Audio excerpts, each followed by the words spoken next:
This show is sponsored by BetterHelp. Susan, how is your social battery right now? Are you feeling drained?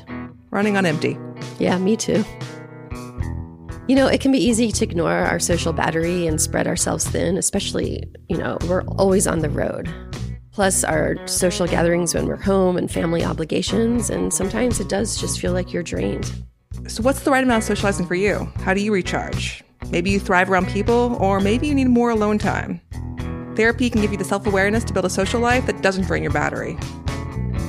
If you're listening to this and you're thinking about starting therapy, give BetterHelp a try. It's entirely online, designed to be convenient, flexible, and suited to your schedule. Therapy is helpful for learning positive coping skills and how to set boundaries. It empowers you to be the best version of yourself, and it isn't just for those who've experienced major trauma. It's also for those just dealing with life's everyday stressors. So, fill out a brief questionnaire to get matched with a licensed therapist and switch therapists anytime for no additional charge. Find your social sweet spot with BetterHelp. Visit betterhelp.com/proof today to get 10% off your first month. That's BetterHelp, HELP.com/proof.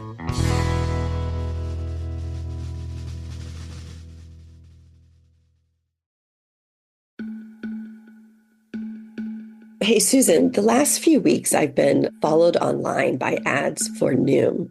So I decided to check it out. Have you heard of Noom before? I have. So what caught my eye about Noom is that it's a personalized weight loss plan.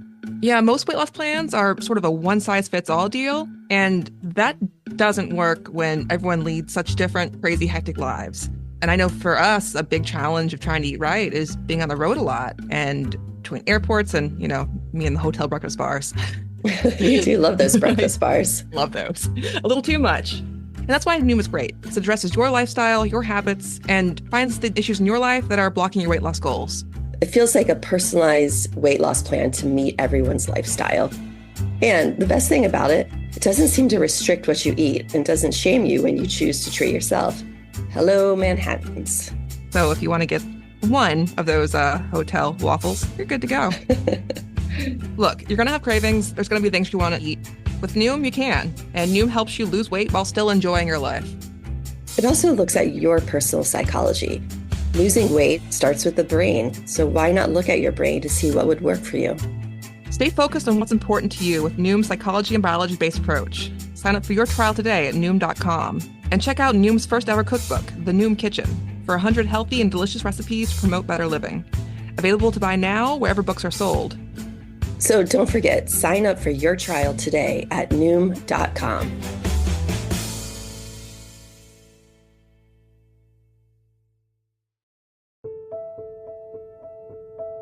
But we're headed to do our second interview with Tim Fisher.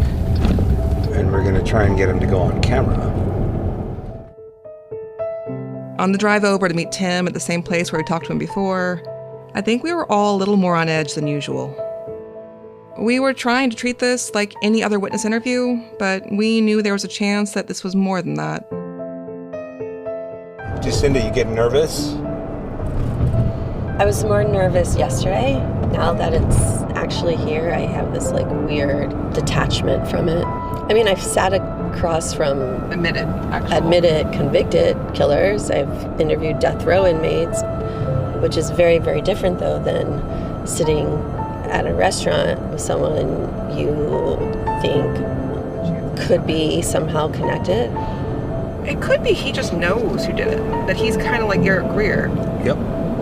And that he was with the same people, heard the same things, and he's not interested in turning any of them in, but he didn't actually have his own involvement. Not everyone in this case has been forthcoming with us about what they know, especially when it comes to the sister's house. There are a number of reasons why someone connected to that house might want to keep quiet about things that happened there. But for Tim Fisher to be trying to hide what he knew about it did concern me. Tim should not have been one of the people trying to keep these secrets. He claimed to have barely met the people at the sister's house while he'd been close with Renee. And when we spoke to him, he'd portrayed himself as someone who'd been deeply affected by her death, as someone who hated the idea that her murder might not have been correctly solved. See, that's what I don't like, is her mom, all her friends, we deserve to know the truth. The whole truth. So what was Tim's reason for pretending to know nothing about the sister's story? Today was our chance to find out. Whether Tim's involved or not, if something happened in that house, he probably knows about it. He can give us the answer some way or the other. Right.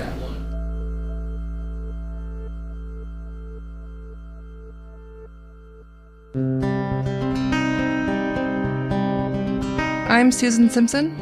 And I'm Jacinda Davis. I'm an attorney and investigator. And I'm a true crime TV producer. And this is Proof, Season 2, Murder at the Warehouse. Proof is a Red Marble Media production in association with Glassbox Media. New episodes are released on Mondays, and on Thursdays you can catch our sidebar episodes where we talk about the case, talk to guests, and tell you more about what's going on behind the scenes. You can find additional materials about this case on our website at proofcrimepod.com.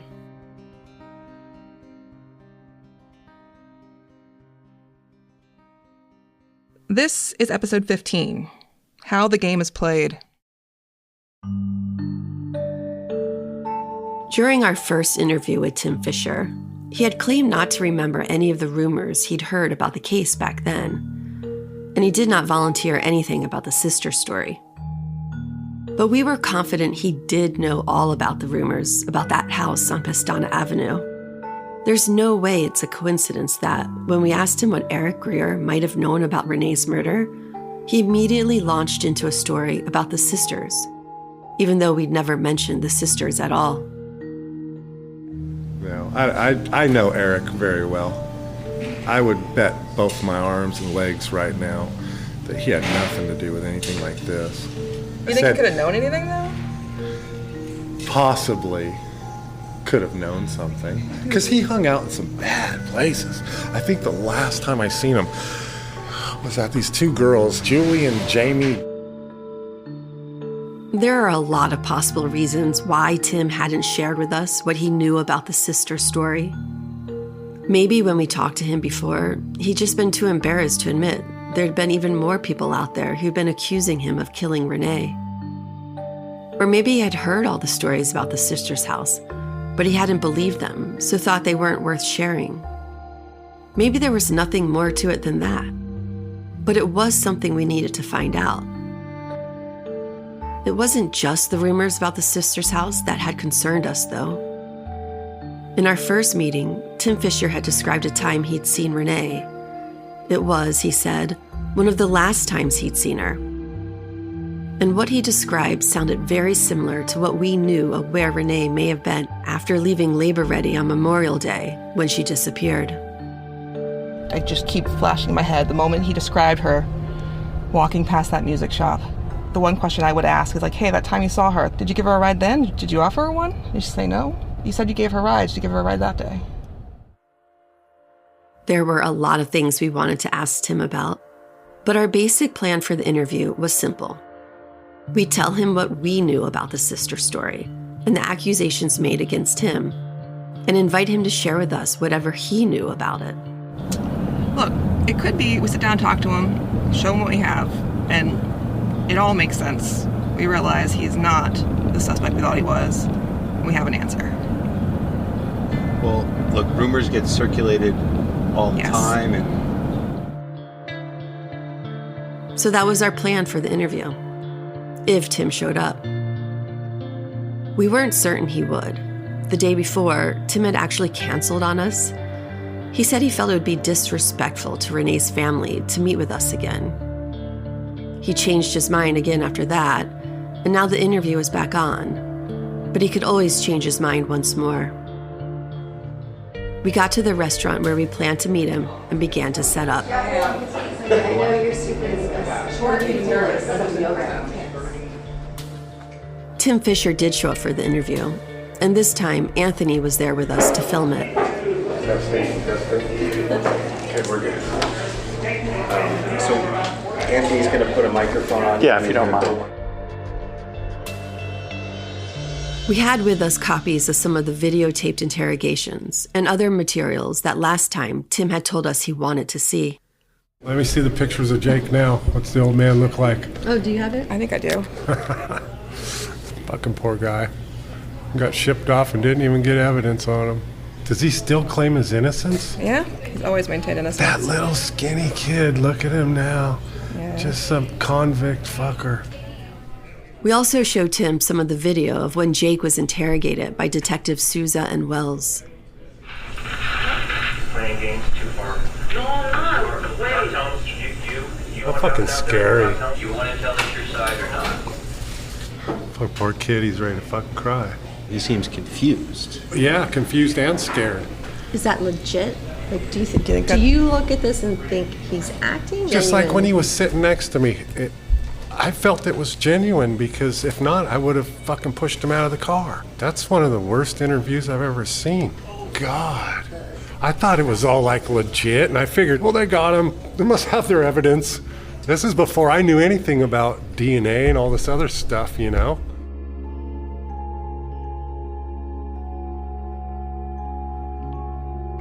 One thing I'm still not sure of, though, is what Tim's actual thoughts were on how the police investigated this case. Sometimes, like now, he would say he never doubted the investigation, that he always believed the evidence against Jake and Ty was solid. But other times he'd say the opposite. The first time we talked to him, he'd even told us that everyone knew Ty Lopes hadn't even been there when Renee was killed. And he also told us in the second interview with him that back then, everyone had known what an awful investigation it was.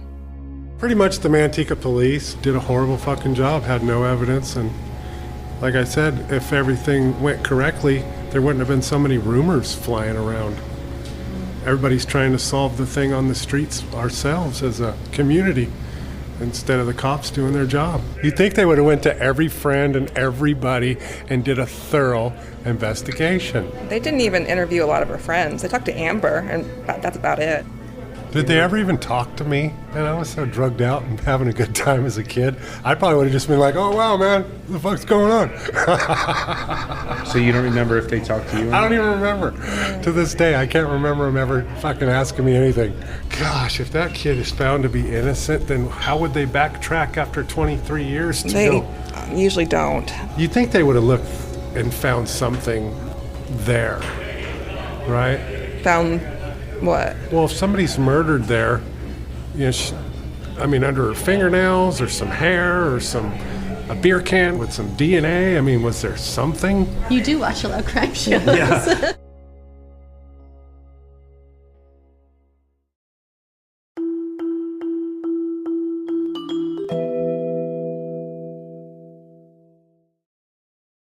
Step into the hidden corridors of the past with Hometown History, where every episode uncovers the untold stories and secrets nestled in the streets and alleys of our own backyards.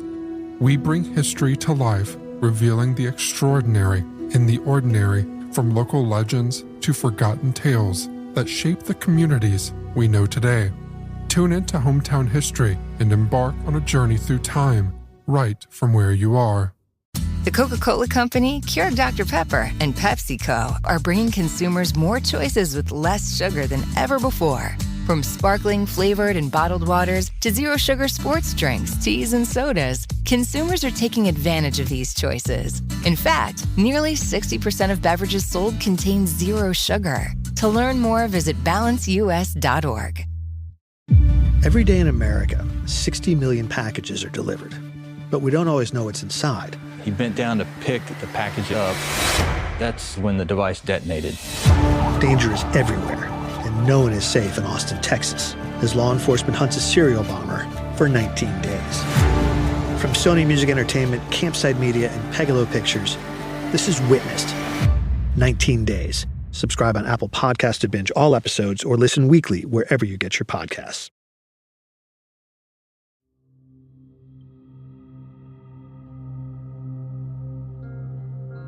Going into this interview, one thing I'd wanted to ask Tim more about was the time he'd seen Renee walking down Yosemite Avenue.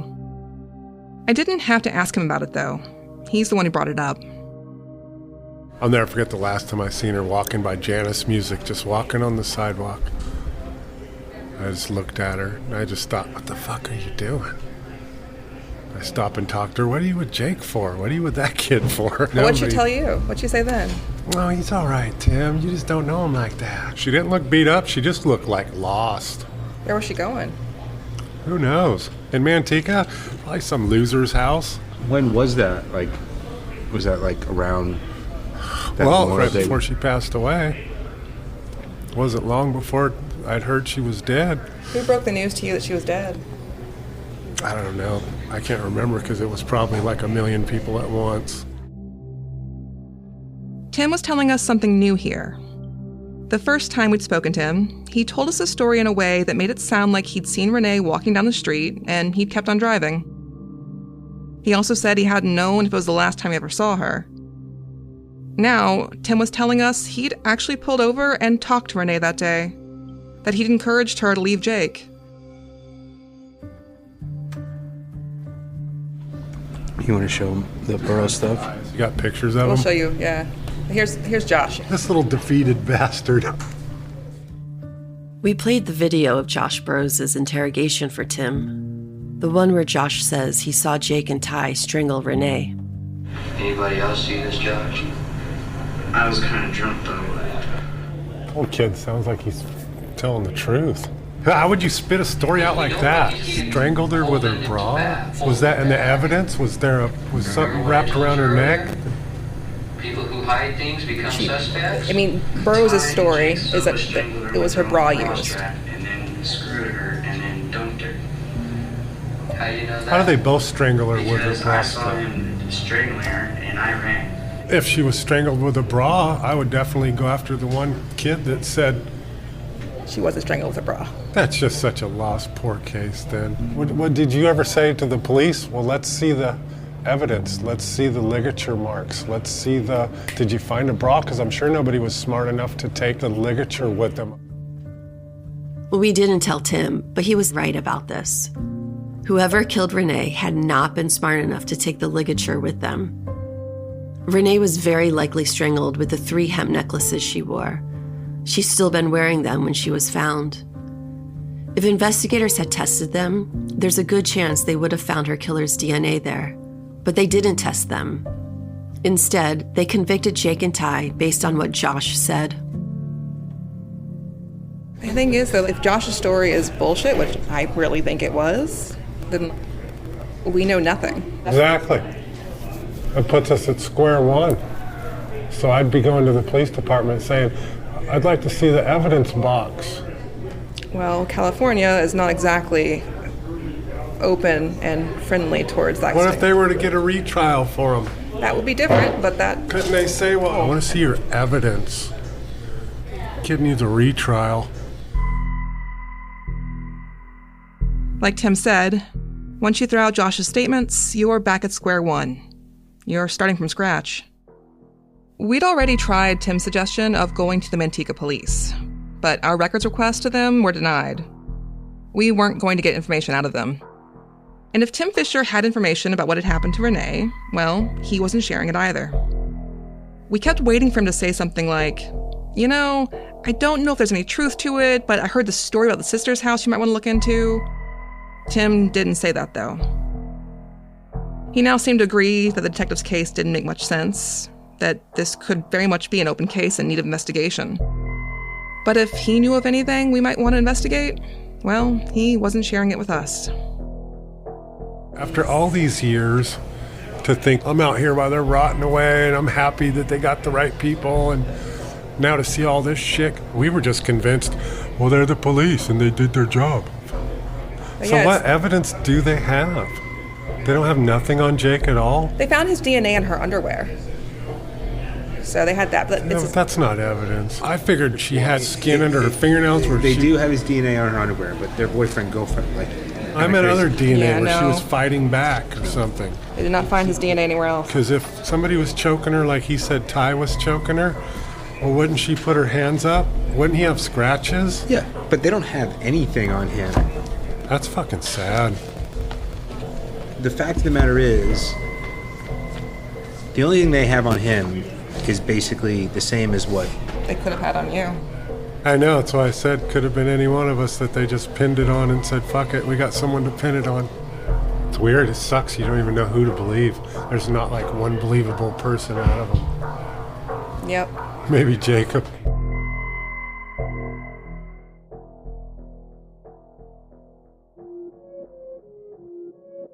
What we hadn't even told Tim yet was that Jake and Ty weren't the only people to have been accused of Renee's murder. There'd been people accusing him, too. We asked you about Eric Greer last time. Yeah, Eric Greer. Oh, that was my boy. Fucking love that guy. And he ever talked to you about this case? Eric? Yeah. Me and Eric were doing meth together. We didn't talk about anything. Where to get drugs, who owed him money, whose house we gonna stay at. See, you never heard he was connected to this case? Eric? No. Eric? Really? Yeah, so Eric had his own theory about what happened to Renee. Eric was a pretty smart character. He recorded a video. Do you have it? Yeah. Let me see it. Oh my God. We pushed a laptop across the table to Tim so that he could see the video. On the screen was Eric, sitting there at the park, getting ready to record the statement about the sister story. Eric fucking Greer. Holy shit, dude, and he's all clean. I miss this cat. It's another one of my friends I'll always miss. I heard he was pushed out of a car or some shit.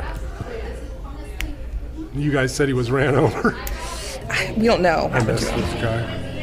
Me and him had some crazy times, but it was fun. I just remember last time I'd seen him when I looked back, and we were at these girls' houses that were all injecting drugs and shit. And I looked at Eric. I said, I'm fucking out of here, dude. You coming? He's like, no, I'm going to stay here. This was exactly the same thing that had happened in our first interview.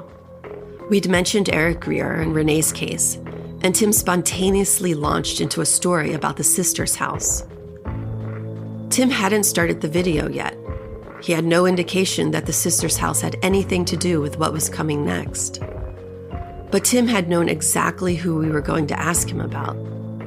The sisters. Jamie and Julie. That's what he's talking about. Their house is featured in this theory. Yeah, I was in that house with him, hanging out one time. I remember looking around thinking, fuck, this can't be the end of the road, dude. This can't be. I've been in garages with people who I think were wanted for some bad shit.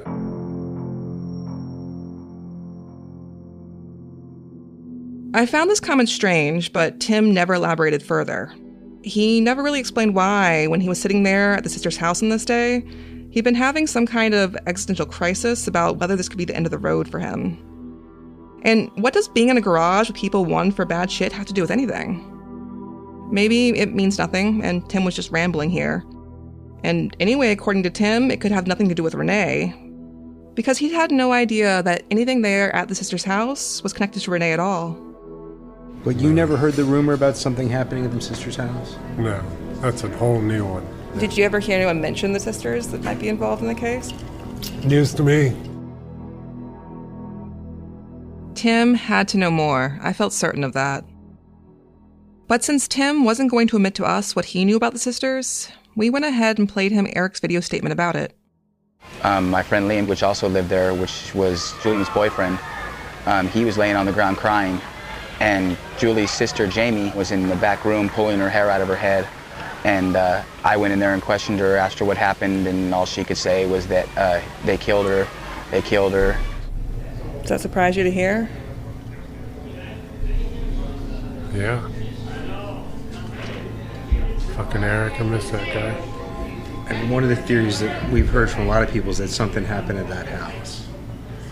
And her, Julie's house? The sister's house, yeah.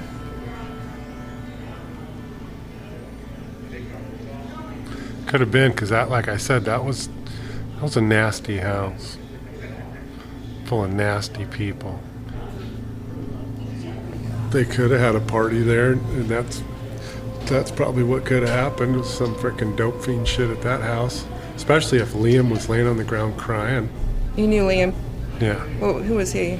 That was Julie's boyfriend. He stayed in that house. What was he like? Another fucking dope fiend. I wonder if that's why when I went and saw Eric, people were all hiding in the rooms and shit. Like they wouldn't come out of the rooms in that house. I'm not seeing them like I normally do out in the living room shooting dope and all this other shit. They're just gone, but nobody will come out. And me and Eric sitting in this living room, and I'm just looking at him going, fuck, dude.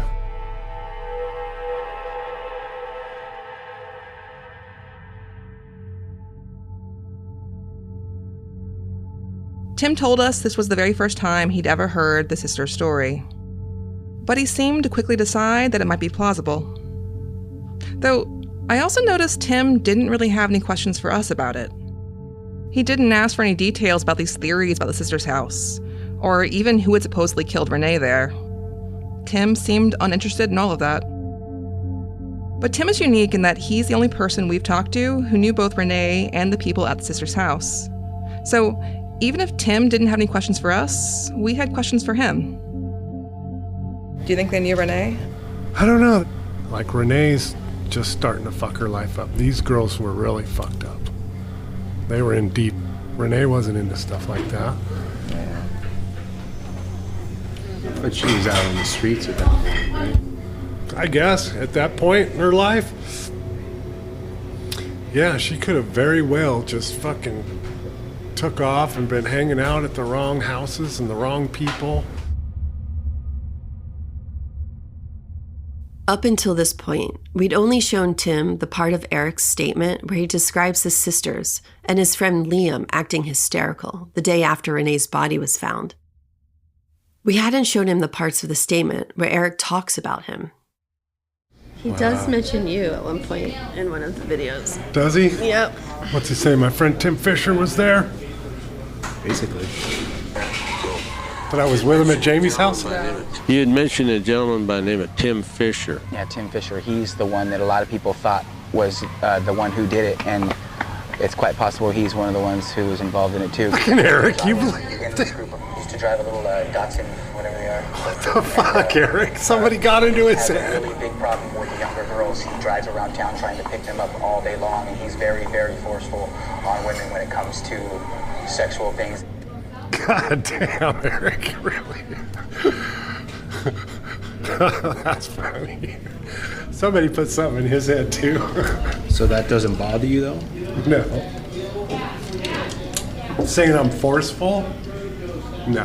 He's saying you were involved in the murder. Oh, how do you say that? He said that people are telling him you're the one.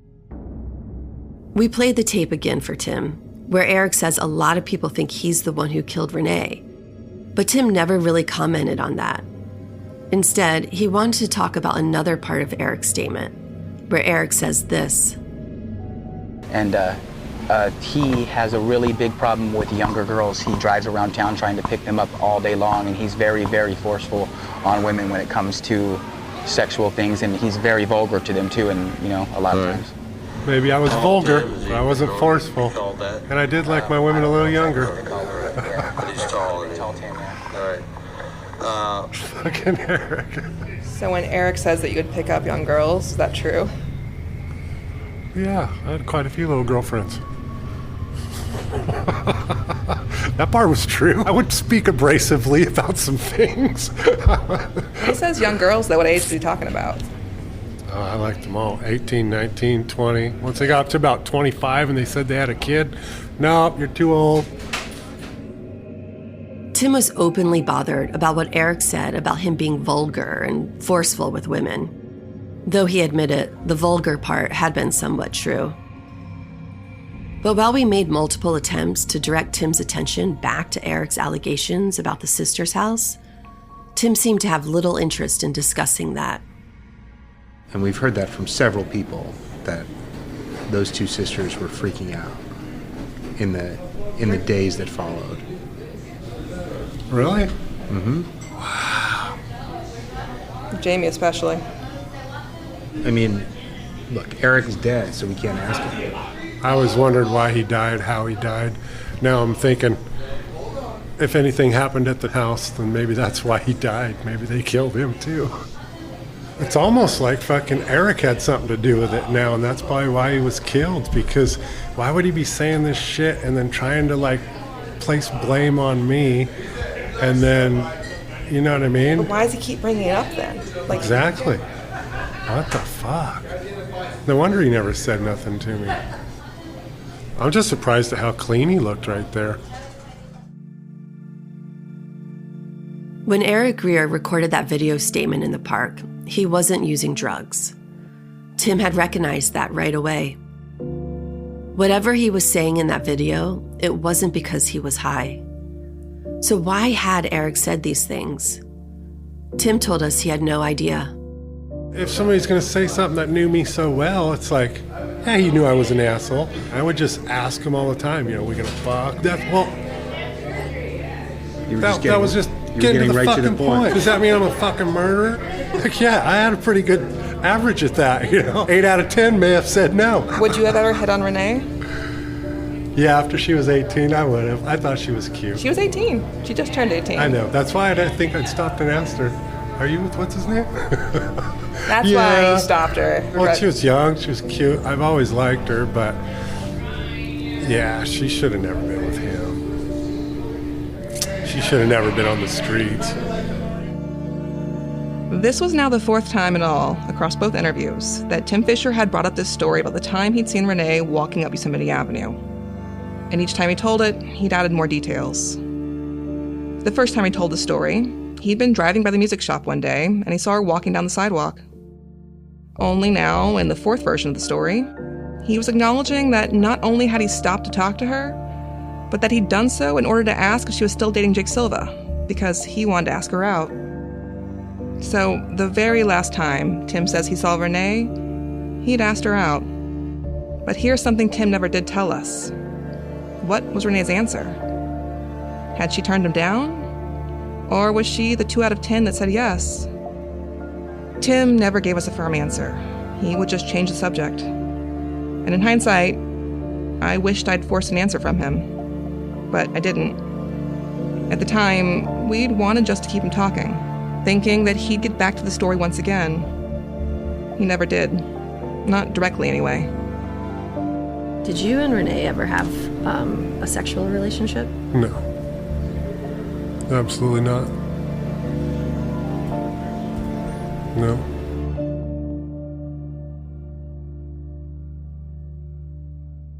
When we talk to people, we can't force them to tell us anything. All we can do is try to talk to them and listen to whatever information they're willing to share. So if Tim didn't want to talk about something, we couldn't make him. And there were a few things Tim didn't seem interested in discussing, like Eric's statement about finding a backpack and pair of shoes at the sister's house. So where's the evidence, though? Fuck all the rumors. Supposedly, Renee's backpack and shoes were left behind. She didn't have nothing under her fingernails? She didn't scratch nobody that was choking her to death? I don't believe that. Every time we tried to mention the missing backpack and shoes, Tim would pivot away. We never got him to talk about them at all. He had nothing to say about Eric's claims that he saw Renee's backpack and shoes in the sister's house. There was something else I'd been hoping to talk to Tim about, too. One of your friends had a wife named Jenny that called in and said Renee was with you 2 days before. I showed Tim the tip sheet I'd found in the police file, where a woman identified as Jenny reported that Tim and Renee had been seen together 2 days before Renee's body was found.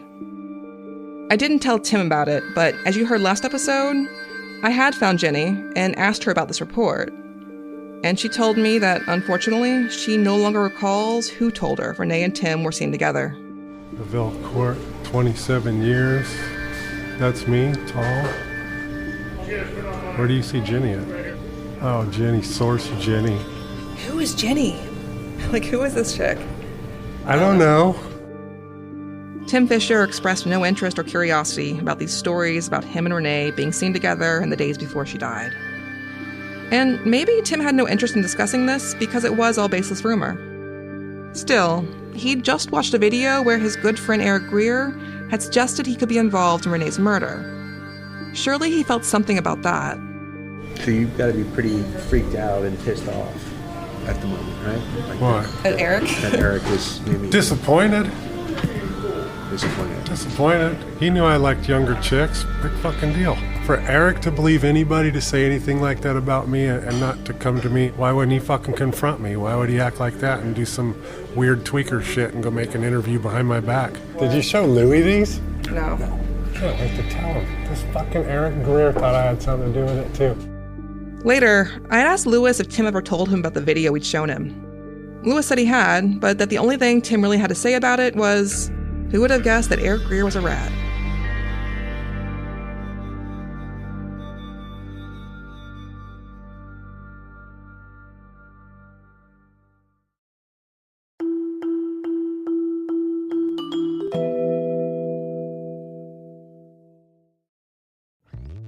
Hello, Saver. Whether you're saving for that trip to the tropics or saving for an emergency, now is the time to take advantage of Wells Fargo's savings options. Wells Fargo offers savings accounts that can help you save towards your goals. So, what are you saving for? Visit a Wells Fargo branch or wellsfargo.com/save to open a savings account today. Wells Fargo Bank, N.A., member FDIC. When you listen to Nobody Listens to Paula Poundstone, the comedy podcast, you get a belly full of laughs and a head full of real information. Our gallimaufry of expert guests answer questions on stuff adults need to know. I have mold in my dwelling. What do I do? What's gerrymandering? What happens chemically when I fall in love? How do I handle a parent-teacher conference? What are microbes? Listen to Nobody Listens to Paula Poundstone. Solve problems, get laughs. Gather round, friend, and join me by the fire. I have a secret to share. When I was a child, I lived with my grandma. She allowed me to watch unsolved mysteries. Fast forward to 2008, my freshman year of college. A series of armed robberies on campus escalated into a serial rapist's reign of terror. That's when I created my first crime podcast.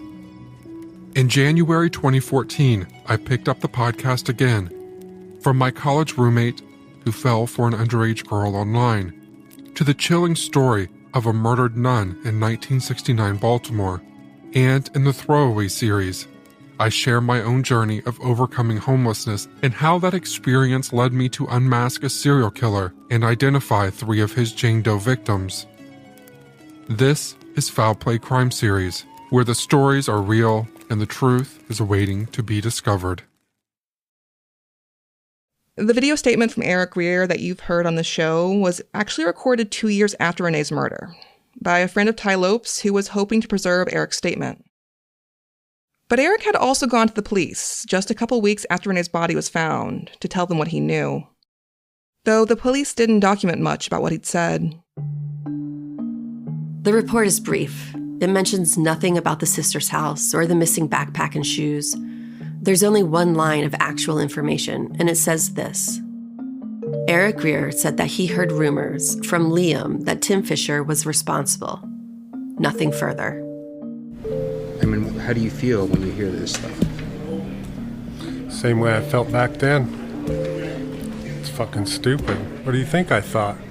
If you're never involved in something and your friend gets murdered, how are you going to feel? You're going to be like, what the fuck are you talking about? But you knew people around town were thinking that you did it, right? No, not like this. Especially Eric. The only one I thought that really knew me. And that's funny, if Eric Greer said that he heard this, then why didn't the detectives ever talk to me? So they say they did. Here. That's funny. We showed Tim the brief summary report. The lead is marked as completed, with the complete write-up being numerous subjects, including Fisher, contacted in person and via phone. You don't remember talking to the police? No, that's what I'm saying. Fuck, did they just make all this up? I would remember that. I don't even remember talking to him once. I just can't believe Eric of all people. Yeah, you had no idea. No, fucking Eric. Why would he say that? I don't know. Maybe because he was tweaked out in the house with them girls and that they were telling him shit. I have to ask, did you have anything to do with the death of Renee? Absolutely not. Did you kill Renee? No way in hell. Do you know who might have killed her? No, I wished I did. So you never had any intel, or anyone ever told you a rumor? No. I think that's just another dumb rumor. that anything would have happened at her house. I've always thought and felt that whatever happened to her happened at Home Depot. I'm just more confused about when it happened. I don't see why, because they found her body, and I'm sure they could have went backwards and said, well, a week or so before we found her, right? What if the dates don't match? What do you mean? What if she's been missing for a week, but the body does not seem to have been there for a week? Well, the coroner's, if I can tell you that. It's not as simple as that, though. Determining time of death is not an exact science. And Tim had no idea about the credibility concerns we had with the particular medical examiner who performed the autopsy in this case. But Dr. Cooper's initial assessment was that Renee died 1 to 3 days before she was found at the Home Depot. I know people that still call that place Home Creepo to this day. They always think about poor Renee laying out in that parking lot of somewhere where we all park. Where do you think she was? I heard she was out in the parking lot. That's what Bowling said. Remember Rick Bowling? Rick Bowling was the worker at Home Depot who'd found Renee's body. But he had found her inside the building, which is why we were confused by what Tim was telling us here about what Rick Bowling had told him. He told me he went into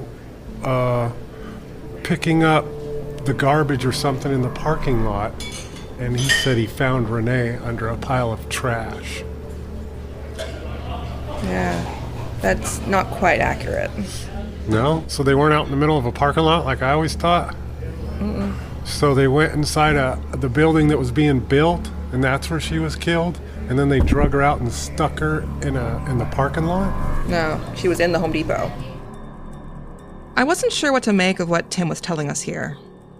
On the one hand, if Tim truly believed that Renee's body was found in a parking lot, then obviously he was not directly involved in leaving her body at the crime scene, or he would have known that Renee was not found in the parking lot. On the other hand, how is it possible that Tim didn't know Renee was found inside the Home Depot? All of the news articles were clear that she'd been found in the building, and also, Tim had seen the crime scene photos. They had been shown to him during a court-mandated domestic violence class, where he'd watched a short film about Renee's death that was produced by the wife of prosecutor Charles Schultz. The movie had contained several crime scene photos that showed Renee's body inside the warehouse. Tim did tell us that he hadn't wanted to watch the video and tried to turn his head, but that he'd been told if he didn't watch it, he'd go to jail. But if he had watched it, then why did he still think her body was found in the parking lot? And for that matter, why would Rick Bowling have told Tim that he'd found Renee in the parking lot when that's not where he found her? Fucking come up, dude, I found Renee. I was like, what? Yeah, I'm the one that found her. I was like, oh fuck, where at? He said, under a pile of debris, dude. I was like, oh my God. He was in shock. He had this look on his face. And you recall him telling you, I found Renee? Yeah. So he knew her well enough to know her by name. Oh yeah. Would it surprise you to hear that he said he didn't know who she was?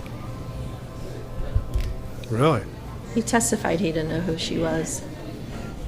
I mean, I never really seen them together, but the way he came up to me and said, I found Renee, yeah, I just thought, well, he's another one that knew her very well. We do not at all suspect that Rick Bowling had any involvement in Renee's death. We feel confident that he didn't. It was by chance that Rick Bowling was the one who found Renee. There's no question about that. His boss had instructed him to sweep up that particular pile of insulation. And there's no indication he had any idea she was there before that. But there are some weird inconsistencies in Rick Bowling's statements. Because when the police first talked to him, he told them he didn't know Renee personally, but that he recognized her from seeing her at Taco Bell on numerous occasions. But at Ty's trial, he testified he'd not known Renee at all. Then at Jake's trial, he testified he'd seen Renee working at McDonald's a couple times, though he didn't know her by name. Susan and I had talked to Rick Bowling's mother while we were trying to find him, and she told us Rick had known Renee.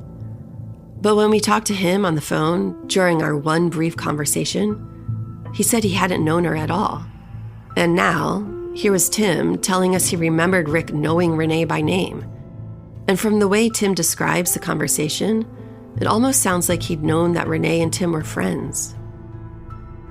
Tim did not remember when this conversation with Rick happened. But the way he described it, Rick looked in shock, like he'd just found her there recently. We told Tim about our own attempts to speak to Rick Bowling about the case. He wouldn't talk to us. He was angry and upset and said, "This case ruined my life," and hung up. That's weird. Yeah. He says he didn't recognize her, though. I think he downplayed.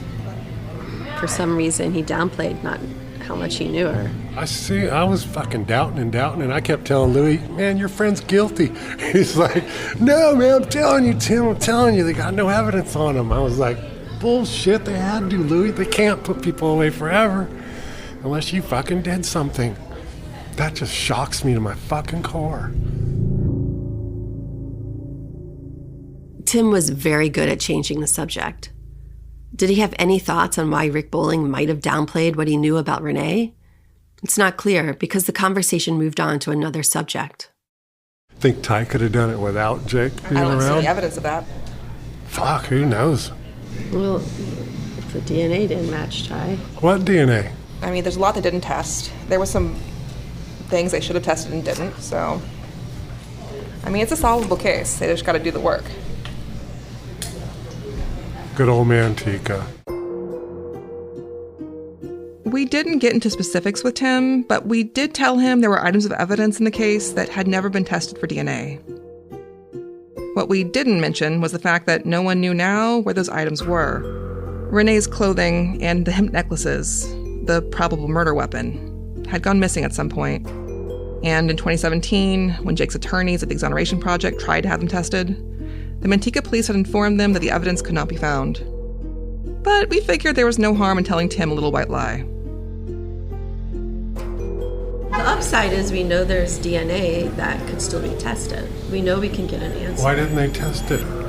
Don't know why then, but we know we could. I think we just need to go back to the police department and tell them that you want to see the DNA, you want to see the evidence. Well, I don't want to see it. I want to run it. I want them to test That's it. what I mean. You need to take shit further than they did. Presumably it's still there, just waiting. No, you'll get there and they'll say we threw it away. See, you know how this game is played. They're fucking wicked, man. They're wicked. What a shitty town. Tim told us there likely should have been DNA found on Renee. In fact, it's why we could be confident that he hadn't committed this crime. No, there would have been someone else's semen on her. I didn't even use condoms back then. So I'm telling you right now. Thank you for sharing that information. But the theory is that if she had died through accidental choking before the sex happened, there wouldn't be any DNA. Like he was probably mad at her and choking her and shit. That's what I figured. Or you're just into that sort of thing, right? But what Kevin is saying is if someone's having sex and they like to strangle people and it goes too far, you end up killing the girl, you're probably not going to finish. I've never been into that. I've heard girls say they like shit like that, and that's so fucking creepy. It's funny because people have told us you are into it. What? Yeah. Who said they had sex with me? It was our turn to deflect and change the subject. Tim didn't need to know who we'd talked to. But we felt pretty sure he was not being truthful with us here. Tim was yawning a lot during our conversation, and at this point, it got worse. Are we putting you to sleep? Yeah. Well, I think we're done talking about it.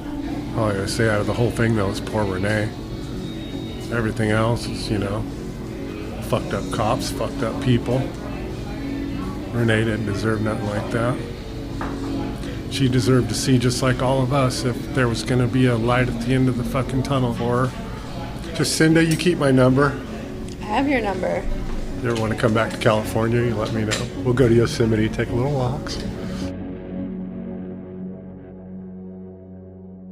We finished up the interview and loaded up in the van to head out, but it must have been obvious from my expression what my feelings about it had been. Okay.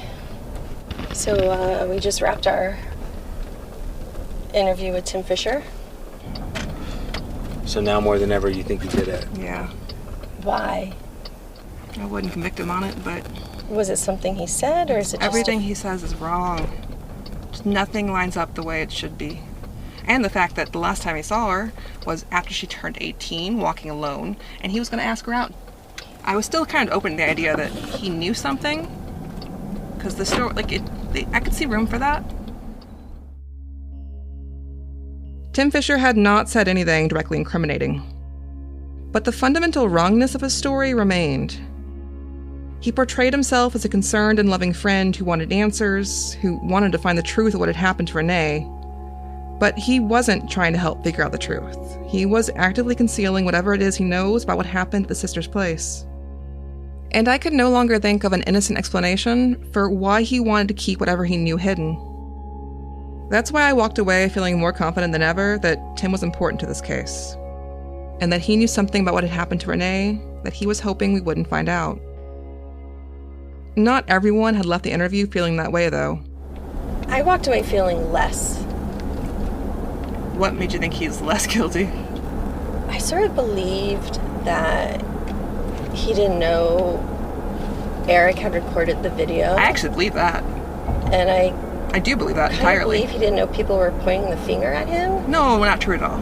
You don't think so? He knew people were pointing the finger at him because he got beaten up almost up over it. Well, those people in particular, not like other random people, had called in. My brain goes to different places now. One minute I think he's less guilty, one minute I think he's more. But I don't doubt Eric Greer's statement at all. Tim Fisher said that our interview that day was the first time he'd ever heard what Eric Greer had to say about the sister's house. But Tim hadn't been curious about it at all. He'd asked us almost nothing, which was in marked contrast with one subject he'd been intensely interested in.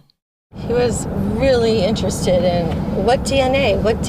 Like, he really wants to know what DNA. Yeah. He really wanted to know.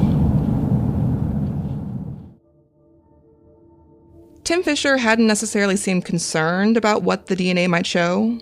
He said several times that we should go to the police and find a way to have them test it. But still, his interest in the DNA had been notable, especially compared to his complete lack of interest in the rumors about him. He never would address Jenny's accusation. I tried twice and he would not engage with it. That he'd been with her 2 days before the murder. He just would not respond. Yeah, he didn't. He just changed the subject. Well, it's a completely plausible scenario kept running through my mind of if she was alive 4 or 5 days longer, as Susan suggested. But he picked her up that day, and she was upset, and she was whatever, and he's like, I got a place you can hang out for a couple days. I'm crashing there. She was mad at Jake. She was alone. Maybe she couldn't find him as well, and she wanted to break up with him. And could it be something as simple as you want to stay here for a few days? But, I mean, we'll never know the answer to that. Not unless the sisters talk. If there's any truth to the sisters' story, then presumably 2 of the people who know something about it are the sisters themselves. We didn't know how to get in touch with Jamie, the younger sister. We hadn't been able to find her. But we thought we might know where to find her older sister. And after finishing the interview with Tim, we were headed there now. All right, so let's go see what Julie has to say. Well, I think you'll be able to tell by the look on her face right away, right? Like, you show up asking about a murder 23 years ago in her home. I don't care how good of a poker face she's got, she won't be able to contain that. On the drive up, we went through our files and reviewed what we knew about Julie. It wasn't much. She'd been interviewed by detectives at least twice during the investigation, though only one of those interviews was recorded in a report. But according to that report, Julie had been asked about Eric Greer's story, and how, when he'd gone over to their house, he'd heard Jamie hysterically crying and yelling, "They killed her, they killed her," before Julie shut her up. Julie told me that after the discovery of Renee Ramos' body at Home Depot, she heard visitors to her home joking about the death. She did not remember who made these comments, but did remember that Eric Greer was present and freaked out over the jokes. She explained that they were joking about Renee's death and saying things like he killed her, and that Eric appeared to take the comments seriously. The drive out to try and find Julie turned out to be a bit longer and a bit trickier than we'd expected. This is honestly the most out there I've ever been. Like, if Ted Kaczynski wasn't dead, I would think he was going to walk out of the woods right now. On this particular trip to California, our camera guy was Anthony, who was now growing very skeptical of our minivan's ability to navigate the roads we were on. That's an interesting sign. Right to pass by permission? Means you're supposed to be invited. Yes. It's a little more serious than this is private property. Keep out. Listen, I interpret that sign as like I don't have permission because I haven't asked yet. Okay, well, the only thing that matters is how they interpret it. Could that be up there? I can go up there. There it is. I'm sure that they're going to be very happy that we're here. Hi, you know that murder you were involved in 23 years ago? We're here. We'd driven for miles on isolated winding roads to get there.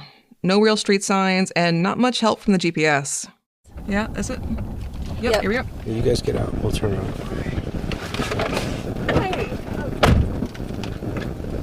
Anthony, would it not be the greatest practical joke ever if we just left now? See ya, bye. I mean, we are literally pretty far out there. Good luck getting out. Yeah, we'll get out, but it won't be easy. Someone came to the door. Oh, they did? Oh, yeah, there she is. Her kid's coming out. She's not going to talk about anything in front of her kid. They are talking for a long time, which is... You know, she may just be the person she's ironed out her story, right? I mean, I was looking at the police file last night. She is smart. She gonna let Susan give her a card, and that, I mean, if she lets her give her a card, they can talk later.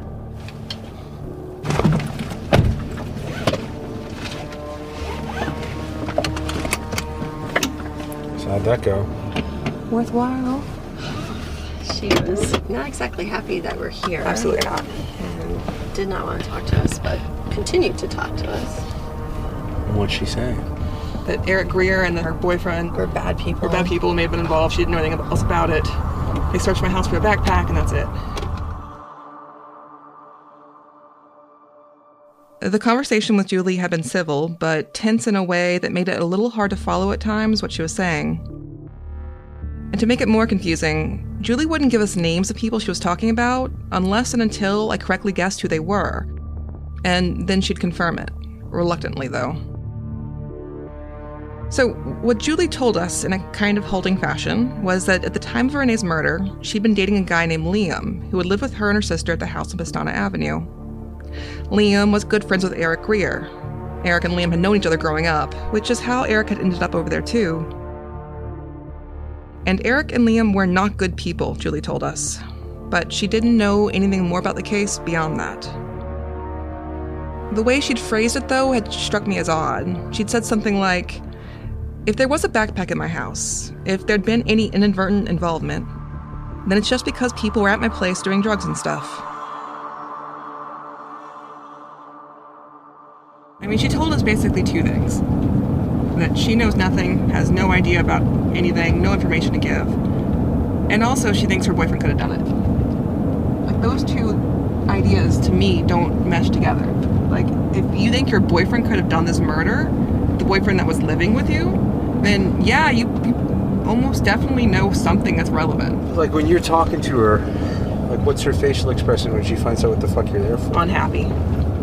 She's just mad in general that we're at. Knocking on her door. Yeah. She was like, I left that life behind. I'm sober now.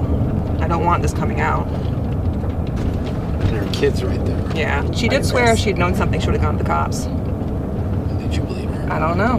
And she does know something, because she did know that the guys in her house were connected somehow, that people in her house were accused of being involved, and she didn't, disbelieve that part, right? Mm-hmm. She seemed to actually believe that very possible that these bad guys hanging around her house had been involved. So she was not saying that, oh no, nothing like that ever happened, or people I knew never... It's just a big joke. Well, you wouldn't be joking about it if you think your boyfriend did it, right? We did ask Julie why what she was telling us now was, according to police reports, different from what she told detectives back then. What'd she say? That the police just lied about everything. She never told them that people had been talking about the murder in her house. Julie's immediate response had been that everything in that police report was a lie. But she had no idea what was actually in those reports. We didn't tell her what it said, just that it differed from what she was saying now. So how could Julie know it was a lie if she doesn't even know what it said in the first place? Well, we can give Morgan, we can ask him. Oh, I'm gonna text him and say, look, the witness we talked to said you made this all up and it never happened. Yeah, I'm sure he'll love that text. Mm-hmm. I just do not believe Detective Morgan would have just made up that part of the story. I did text Detective Morgan later and asked him about what Julie said. Had he fabricated the police report about what Julie had said? Morgan's response was brief. No, his report had been accurate. And I believed him. Also, I can't understand any motive he would have had for making up that report. And if Detective Morgan's report is accurate, that means Julie was lying to him back in 2000, when she convinced him that the sister story was nothing more than a misunderstanding over a joke. And she was adamant that she never told them that people were in her house joking about the murder. Yeah, she said hanging around some bad guys at the time. She said Eric Greer was a bad guy, does not know Tim Fisher. She was like, Tim Fisher. But the fact that she doesn't know Tim Fisher is weird. Read what she said back in 2000. Back in 2000, she says, Julie stated that Tim Fisher and Liam occasionally visit, but that she does not know where to find them. What you were saying earlier, Jacinda, about what you should have told her? About... Oh, well, Tim knows you and says you're super hot. Back when all this happened, Julie had known Tim Fisher. Though there's nothing in the files that suggests they'd been close, so it's definitely possible that in the 23 years since then, she's forgotten who he is. Though Tim certainly has not forgotten Julie. In our brief conversation with her, Julie had not given us much information. But at the same time, she hadn't actually rejected the sister story. Julie wasn't saying, this whole story is crazy and there's no truth to it. She was saying, if my boyfriend and his friends were involved in that girl's death, then I know nothing about it. And Julie wasn't saying, there's no way a murdered girl's backpack was in my house. She was saying, if a murdered girl's backpack was in my house, then I have no idea how it got there. I did not think at all we'd have some easy answers fall into our lap, but I think part of me was hoping we would. Yeah, I mean, how nice would it have been if we had rolled up and she was like, oh yeah, hold on, I still have the backpack. Yeah, oh, I got her shoes right here. We left Julie's place feeling more certain than ever that something happened at that house on Pestana Avenue. That something happened there and caused a tangled mass of rumors to spring out through Manteca. But if Julie knew what that something was, she wasn't going to be the one to tell us. There was someone else in this case we were hoping, at least a little bit, might be willing to give us answers. And that's Jared Conway. When we'd written to him before and asked about a murder we thought he might be linked to in Tennessee, he had written back and admitted that the victim, LaToya Lusk, had died in his apartment and that he disposed of her body. And if Conway had been that forthcoming with what happened to LaToya, would he be equally forthcoming if we asked him about Renee? In my last letter, I'd been blunt. I'd asked directly about whether he'd had any involvement in what happened to Renee Ramos. It was the first time I'd identified her case by name in my letters to him, and I mentioned I'd seen similarities between Renee's case and the case he was currently in prison for. It didn't take us long to get a response. I called Susan and Kevin and told them I'd gotten a letter from Conway. Mrs. Davis, you say my case is similar to the one you're reporting on? Let's take a look. 1, I knew the person I kidnapped. I lived in that house. 2, I did not kill her or rape her. They say I intended to, but I never did. 3, if you read the police report, I was returning her to her house alive and not raped. When I pulled up, the cops were there and that began a high-speed chase in which I was caught. I'm pretty sure in your case, no one tried to return the victim alive and unraped. I did not know this woman. I have never met her, never heard of this until you contacted me. I think someone has tricked you into believing they are innocent. If people keep telling stories in the way they want or the outcome they want, anything is believable. Sometimes you have to accept things for what they are. And that's the thing that stood out to me, is he's saying he doesn't know anything about the case. That doesn't seem possible. I don't believe that he didn't know about it. Anyone living in Manteca at the time knew about it. He's lying about that, but he's lying about the rest. I did not know this woman. I have never met her, never heard of this until you contacted me.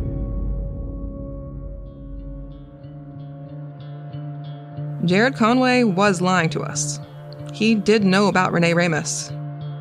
Because shortly after she'd been killed, he discussed her case with a friend.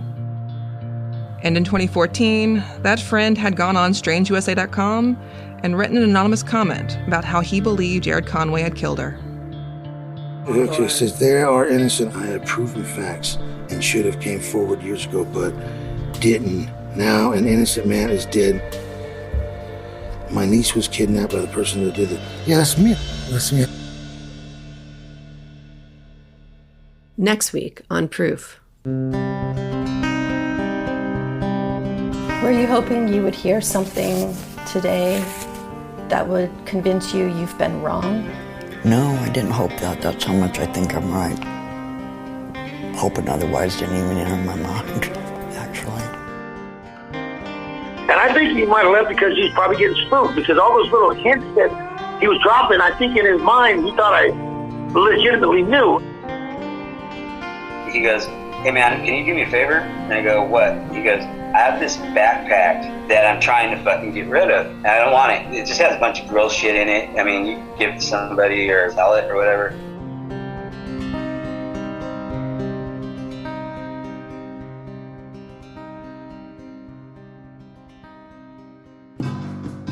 You've been listening to Proof, a podcast by Red Marble Media in association with Glassbox Media. We'll be back next week with episode 16. Send us your questions and comments at proofcrimepod@gmail.com. We'll respond during our bonus episodes, Proof Sidebar, on Thursdays. Kevin Fitzpatrick is our executive producer. Our webmaster is Clayton Brawley. And our theme music is by Ramiro Marquez. Audio production for this episode is by Michael Ulatowski, Steve Rentas, George Panos, and Jesus Orbaez. Our archivist is Amory Davis. Our social media manager is Skylar Park. And thank you to our sponsors who make this podcast possible. Check out the show notes for special sponsor deals. And follow us everywhere with the handle @ProofCrimePod and on our website, proofcrimepod.com. And lastly, a note to our listeners. If you have any information related to this case, we'd love to speak to you, no matter how small a detail it may seem. It just might be more important than you realize. You can reach us by email or leave us a voicemail at 929-267-3172. That's all for this week. Thanks so much for listening.